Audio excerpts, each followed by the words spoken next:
मी सध्या मुंबई पुणे यशवंतराव चव्हाण द्रुतगती महामार्गावर आहे आणि जे आहे वाहन चालकांसाठी एक अतिशय महत्त्वाची सूचना आहे। आपण जर माझ्या पाठीमागे पाहायला गेलात तर पुणे मुंबई द्रुतगती महामार्गावरील कनेक्टिंग लिंक टनेल येथे जे आहे मुंबईकडे जाणाऱ्या महामार्गावर म्हणजेच RHS दुपारी 12 ते 3 या वेळेत नियमित देखभाल दुरुस्तीचे काम तसेच मॉक ड्रिल आयोजित करण्यात आलेले आहे।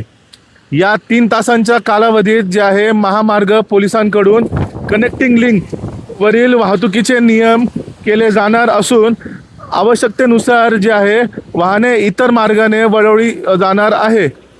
प्रवाशांच्या आणि वाहन चालकांच्या सुरक्षतेसाठी संबंधित परिसरात जे आहे दिशादर्शक फलक, ट्रॅफिक कोन, बॅरिगेड्स आणि सुरक्षा रक्षक तैनात करण्यात आले असून प्रवाशांची गैरसोय टाळून वाहतूक सुरळीत ठेवण्यासाठी जे आहे महामार्ग पोलीस यंत्रणा जे आहे सज्ज झाली आहे।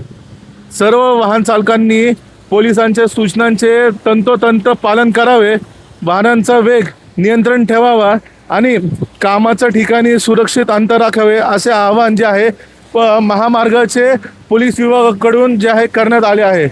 LS मराठीसाठी आकाश खानापुरम, मावळ।